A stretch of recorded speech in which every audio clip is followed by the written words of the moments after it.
Hi there everybody, this is Karen from Midlife Mojo, and today I have a special guest. Her name is Salina, and she is a Malaysian who's been living in the UK for many years and made quite a name and reputation for herself.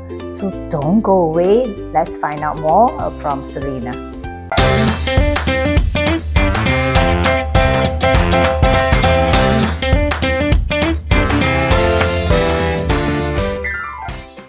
Hi Salina, Hey, how are you? I'm good. How are you? I'm good, thank you. Great.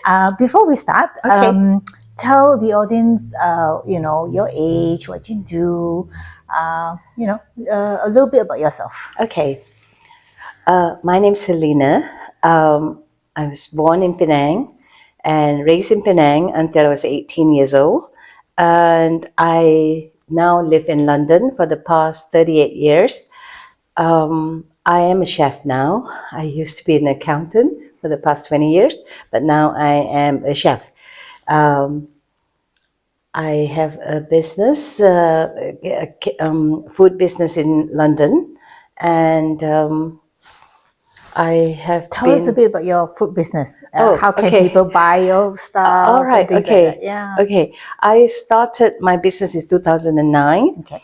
I make jar products. So my first product was actually the aromatic crispy garlic. Oh, crispy garlic. Okay. Infused in extra virgin olive oil. That was my first product. All right. And then I moved on to making chili because I can't find healthy chili in London. Okay. So that's why I decided, let me make it. Okay.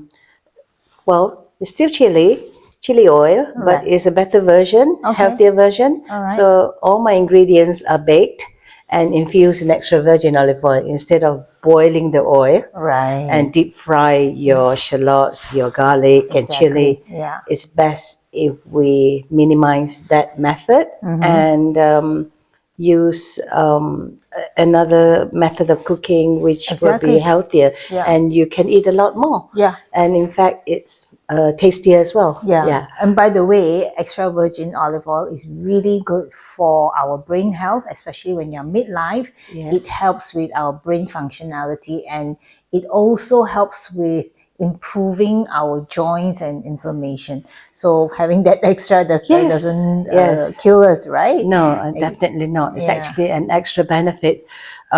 So you don't kind of feel guilty eating your chili and oil. we love our food, right? Yes, we do. We do. Yeah, we do. So, and this jar product is called JOLI. Is that right? Yes, my company is called JOLI. We have been at Borough Market. That's our main branch at Borough Market in London. We have been there since 2012. Wow. My first product was actually jar products, and I was invited in 2012 by the Borough Market trustees to come over to cook for the 2012 Olympics in England. Wow. So I did that, and then I stayed since then. Okay. Yeah, and I serve Malaysian, mainly Peranakan food, but I also make it a little bit fusion. So I make some gyoza as well. But the gyoza tastes really good with my chili. I needed to make a product that can showcase my chili. Right. So gyoza was the best menu on my menu list, and we sell really well. So we have not only at Borough Market, we have 10 other outlets in London. Okay. We do mostly lunch markets and the farmers market. Wow. Yeah. And also Salina has a takeaway kind of catering facility. Yes, right? we do. We have a small takeaway in Kensal Green, which you can order online, and we can deliver it to you, or you can come and pick it up. And within a certain radius of miles, of course. I can't deliver it to you in Birmingham. No. But anywhere within in London vicinity, we can do that. Okay. Yeah. So we sell, our best seller is actually the rendang. So we cook beef rendang, and also I do have an option for people who don't want meat in their diet. So I have the jackfruit rendang. Oh, So, and it's become really popular. In fact, those who actually eat beef rendang, they also like the the jackfruit. jackfruit. In fact, some prefer the jackfruit more than the beef. Oh, wow. Yeah, so the base of the products is the same. The sources are the same. It's just the meat are different. Yeah, Okay. so I cater quite a lot of people who do not want meat in their diet. Yeah.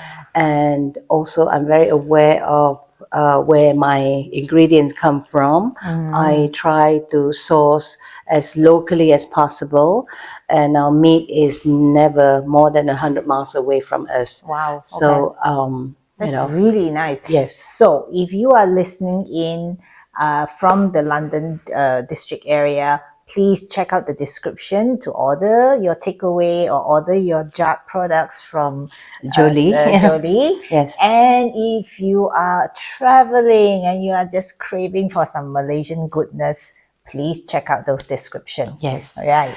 So, so go ahead. Sorry. So we specialize in ingredients.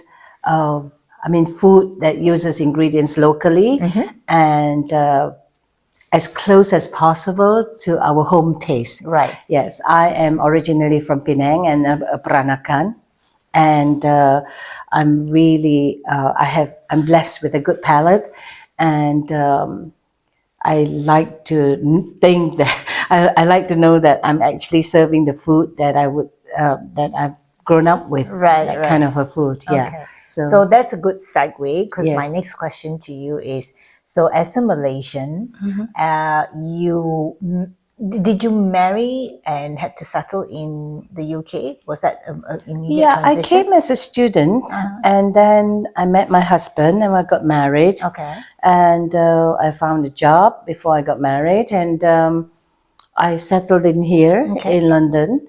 And I've never looked elsewhere. And I thought my first job took me all over the world, but I still found that London is actually a right place for me because I could be myself. I could be myself in London. I can't really be myself in Penang, Right. Because I'm brought up in a family where very male orientated. Okay. Yes. So it was a totally different world. Very. I mean, the mindset is nothing wrong or right, but it's nothing just wrong. that era. Exactly. Yeah. So it's something that then I can find myself. I do things. I'm more free to be myself and explore and found what I really love to do.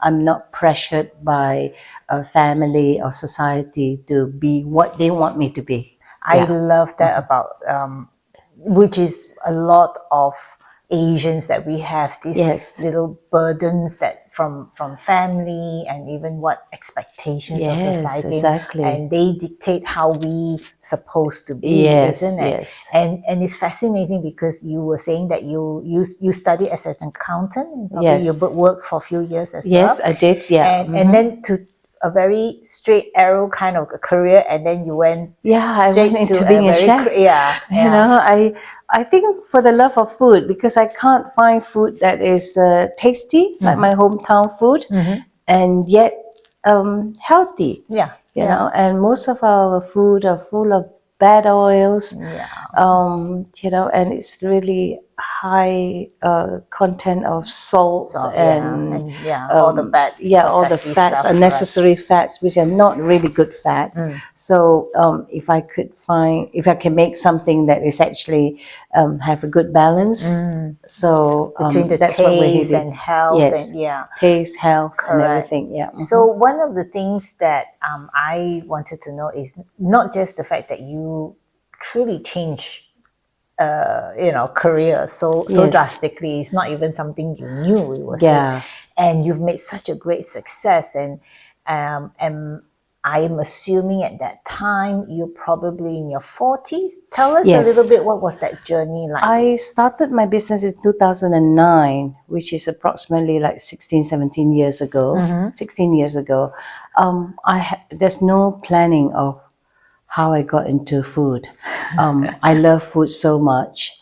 I can't find any restaurants that serve the food I want to eat, and I'm really happily come out from the restaurant and tell myself, wow, so satisfactory. Nothing. Okay. So I thought, hey, let me cook. I have been cooking all my life. I mean, being alone in London and so far away from home, during those years when I first arrived, there's no such thing as social media. Yeah.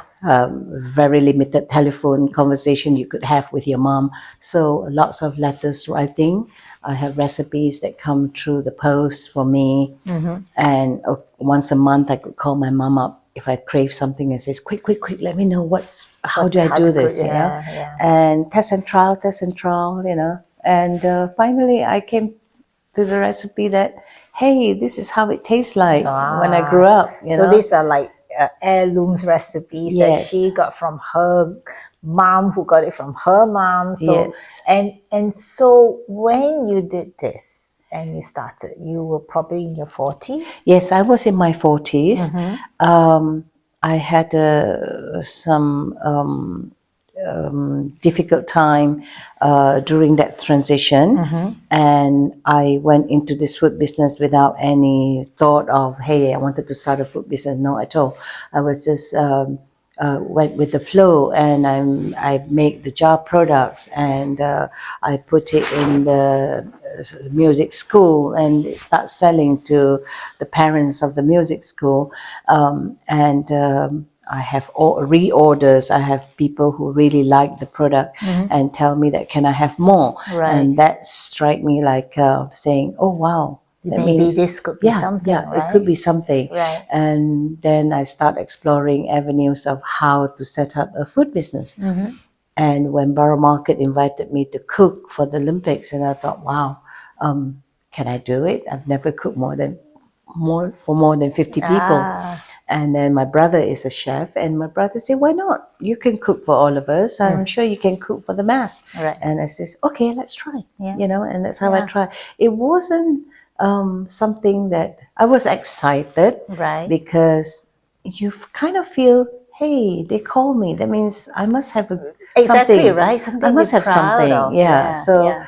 I says, well, let's do it. You know. I think that's so important, and it's just a lesson learned here is sometimes, as they say, opportunity comes knocking, and you Yeah. should just take it by the bullhorns and Yes. just take it up Yes. and kind of figure it out. Because if the opportunity is there, take Yes, it in, yes. even if it's damn scary, right? Yeah, I'm sure. because I wasn't sure it was actually an opportunity or not. Yeah. I don't know what I'm diving in. Right. So, but I told myself I'm brave enough. You know, I says, look, I have nothing to lose. You know, if people like my food, yes, I'm really happy. If they don't, maybe they give me a good feedback, and I will improve and make it better. Exactly. You know, it's never like a straight, oh no, I can't do this. I'm scared. Especially I'm in never business, scared. right? If I'm scared, I would not have left Penang. Right. You know? Exactly. Yes. Yeah. So one of the things that so when you were doing this business, you were in your 40s. I'm Yeah. sure you had some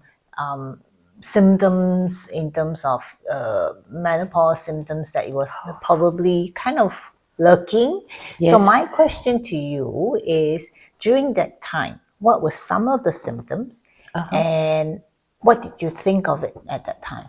Okay.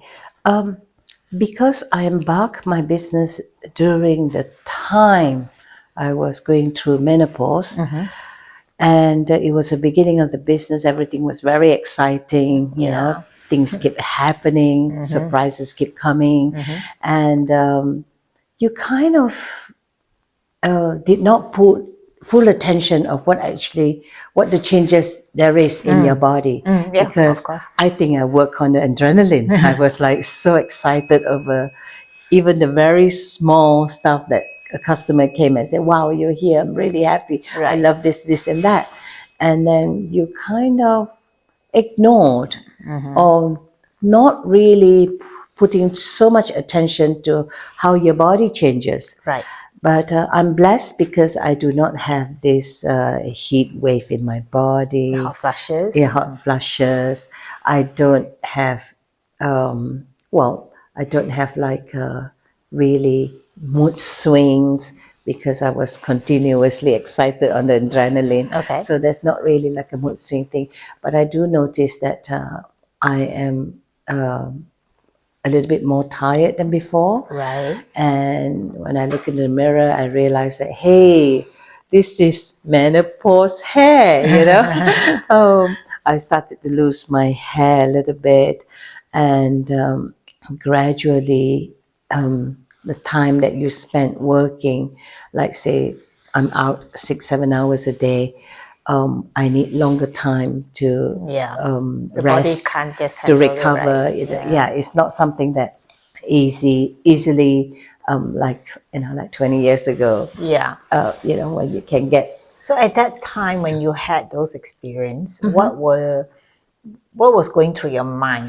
Did you think that was normal, or did the idea of possibly menopause symptom even came to you?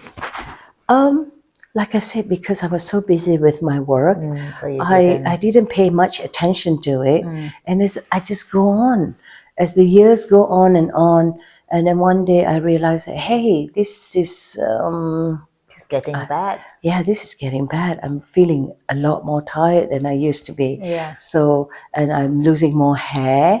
So I start to pause and tell myself, hey, I need to do something. So I did a little bit of research, not very much, Okay. but I thought, I need to change my lifestyle a little bit. Yep. First, I need to change my diet. And then I have to start doing a little bit of exercise, a bit of cardio to help me through the day, and in fact,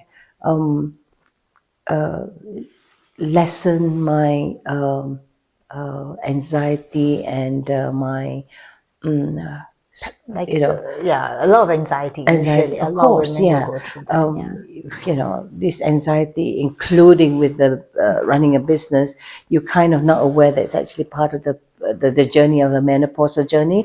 You thought, oh, because I'm so busy with work, Yeah. and this is work related, Correct. but it's actually not. It's just your body is changing, Yeah. and by doing so, I start to have a different approach to the way I lead my life. So I could see small changes. Okay. It's not overnight, but I can see, oh yeah, that works. If I look after my diet a little bit better, I eliminate this and that, and I add this and that, and then that helps. Yeah. That actually helps. Right.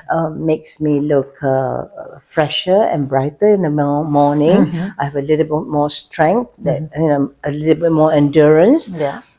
So that really helps. I think diet and exercise Yes. is really, really important, especially for us women who going through this very, very difficult period of our life, where you have, for me, I'm a businesswoman, I'm a chef, I'm a mother, And a wife. I'm a wife, I'm a daughter, I'm a sister, and I don't call it a burden. It's a blessing that It's a lot of roles Yeah. for one person to for handle. one person to handle, Yeah. and at times, I'm not that wise. I make mistakes as well. Of course, we all do. And then when I make mistakes, you kind of feel that, hey, the symptom has arrived.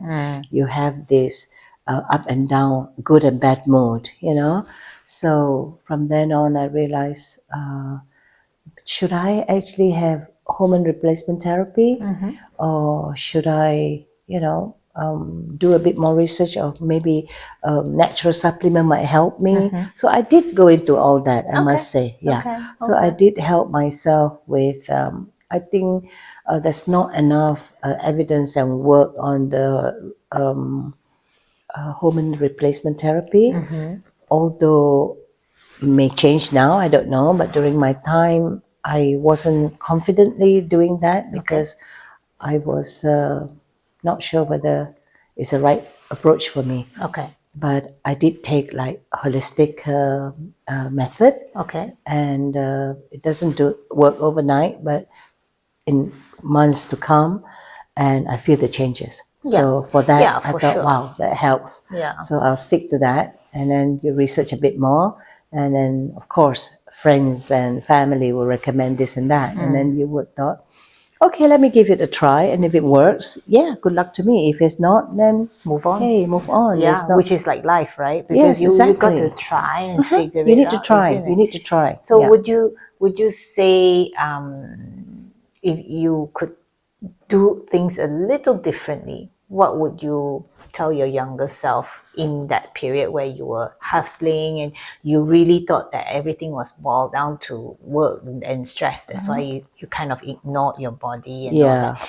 And earlier you were saying that how you kind of regretted because you did feel very tired and you did Yes. feel Exhausted. you know, even strained with relationships, isn't Yes. it? Yes. Absolutely. Yeah, Yes. yeah. I did. If I were to tell my younger self, I would say, pause. You know, business are not going anywhere. It's still here. I think I would nurture myself better in terms of looking after myself with a lot more rest, Okay. doing more exercise, and eat healthier, and sleep a bit more. Yes. Yes, because I didn't have any of those, and all I did was keep pushing and pushing and pushing because I was excited because it's the And beginning it's of kind the of a business. survival mode because Yes. it's a business. You have Yes, there's a you lot know, riding and on I it. felt that I'm important. They need me. I got to get going. You Right. know, for the first 10 years of my business, I hardly goes holiday. In fact, there's no such thing as holiday. The only holiday I had was work holiday, and keep pushing. And I know that if I keep pushing, the the doors will open. Right. And but if anybody were to start business at that period of time of your age, I think you need to nurture yourself, treat yourself better in terms of your health, in terms of food, and in terms of rest. Lifestyle, yeah. Lifestyle changes. You Yeah, need to do that. exactly. Because everybody call me bionic woman. I'm not really bionic woman. I'm human too. I have emotions, but I just don't advertise to everybody and say, "Hey, I'm really stressed, this and that." No, I'm really happy. I'm doing it, you know. Right, But my body is telling me you can't, Yeah. you know. And everybody keep telling me that, "Oh, you sleep so easily everywhere." Yes, because I'm tired, you know. Yeah. I put my head And that's it. on anything, I'm gone. Yeah. Even on the tube. As my soon as I get on the tube, I sleep, you know. Alright. How many times I miss my train. I have to get off at London Bridge, but I was in a train all the way to Morden and have to come back again, you know. my Many goodness. times it My happens to me because I was lack of sleep. When you Right. lack of sleep, It going plays through havoc. menopause, don't eat well. Well, you thought you eat well, but it's actually not. You're just feeling your hunger. Yeah. That's not it's not eating, you know. And now I look back, I say, no, I would have done it differently.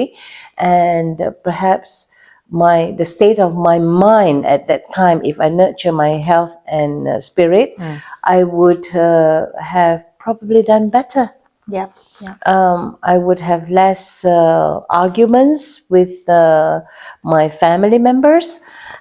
I probably will have a better relationship with my husband. Yeah. And because my husband gradually came to join me in my business, and now he look after a huge part of the production, and I'm more of the forefront of the business, like going out to meet customers and all that. Right. So working together is not easy. No. And but I'm so blessed because my husband is unbelievably good man, and he's so patient, he's wise, and you know, he's like my backbone really.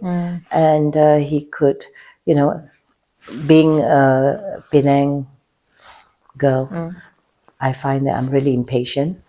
I want things done now. Where else sometimes I don't think too Right. long and I just want it done now. But sometimes, you know, It's okay things to take take a time. moment. Yeah, It's okay to exactly. take a moment. Yeah, and maybe may produce a better results if I do that. You know. Yeah, that's So, what I'm learning too. Yes. Just being patient sometimes. Yeah, but it takes so long, you know. And now I'm 60. I just turned 60, and everyone says, wow, you're so clever. I said, no, I'm not clever. 40 years, 40, it took me 40 years to find myself, nurture myself, and make lots and lots of mistakes, and then recover from my mistakes, and learn to be You're just evolving. I mean, you are, evolve. Yeah, you keep evolving, and evolve, exactly. you don't let age define how you should feel or do. Yes, yes. And that's something, that's why you're such a success, honestly. Yes. And just making that time Thank you. to really you realize that, and that's what we try to tell a lot of the younger ones. You need to make those mistakes, because every mistake Yes. is a learning curve. Yes, it is a learning curve. And Yeah. that you can be better, do better. Yes. And Yes. so to our audience, what Salina is trying to say as well is that, taking care of yourself, and it's no wrong to not to take care of yourself. Yeah. Learning that and understanding that how we eat, our lifestyle, managing our stress, can actually help us improve with our transition in this. Yes, correct. Yeah, you're very correct. Because that's what I would have done. But of course, when I look back the years, I can't imagine how I survived. But I did, But I'm looking back, and I thought, wow, I'm kind of brave to go through that time. Maybe I have actually, well, I make so much mistakes during those years, and I'm now fixing it. And it takes time to fix relationship as well. Of course.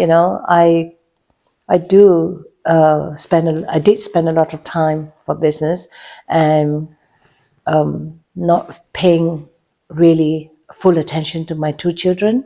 So my daughter, at one point when she was a teenager, she kind of thinking that you only work. We go out for dinner, you talk about work.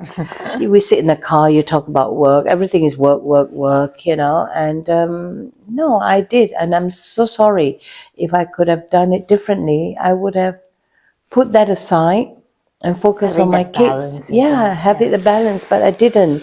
I was too absorbed in my work, and I completely forgotten that I actually have young children to raise.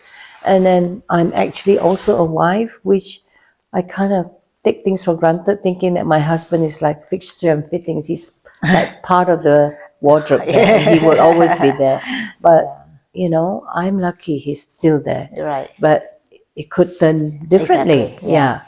But and also the very main thing I keep telling my children is I don't really mind what kind of what race partner you choose in your life, but I think if you have the same values, then you would survive. So I think in That helps. terms, that helps, because for me, I think my husband and we have same values. So we have turbulences in our marriage, Of course. especially during my menopausal time, and I think because we have same values, we kind of stick it out. And then now we're both in our 60s. We look back and say, hey, actually, it was bad, but not that bad. It's life. Yeah. If we don't have that, we wouldn't have it appreciate today. now, yeah. And Yeah, we also- wouldn't have it And today. let's face it, that's part of us growing and getting wisdom and mature Yes. and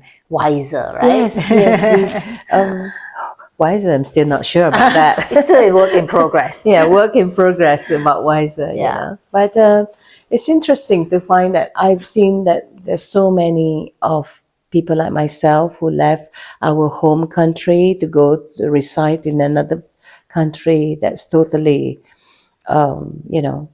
sometimes I felt that when I go back to Penang, I'm like a foreigner. I left for more than 40 years ago, and then when I when I stay in England, somehow I feel that I'm a foreigner myself. But then things have changed now. After 60, maybe something about the 60s may change, and I say, no, I am a Malaysian living in England. Yeah. And It's coming back in yeah. terms of your realization and being, which I find as I get older too, it's just you are comfortable in your skin. Yes. And you Yes. kind of find yourself. Yes. And that's the beauty of getting older. So those young audience out there, if you're listening, it's okay. It's not as scary as you think. As we No. get older, Yeah. there is that wisdom of coming into some form of peace and being true to yourself. Yes. Right? Yes. Yes. Correct. Correct. That's exactly. Hopefully, for the next 10 years, for the next decade, I could come back and tell myself that, hey, I have evolved. Yeah. And I'm happy. In Exactly. fact, now if you ask me, I'm really contented with my life. Every corner of it. I have very successful 2 children that I'm really proud of. More proud of them than my own business. Well, that's what the most mothers are like that, I think right? so. I cannot ask for more because of not even spending a lot of time during the teenage years, because focusing on my work, and they've turned out brilliant human being. For me, that is my greatest success. Yeah. And you deserve it. Yes. So until next time, we will try to talk to Salina again. But in the meantime, if you are in London, please check out the description below.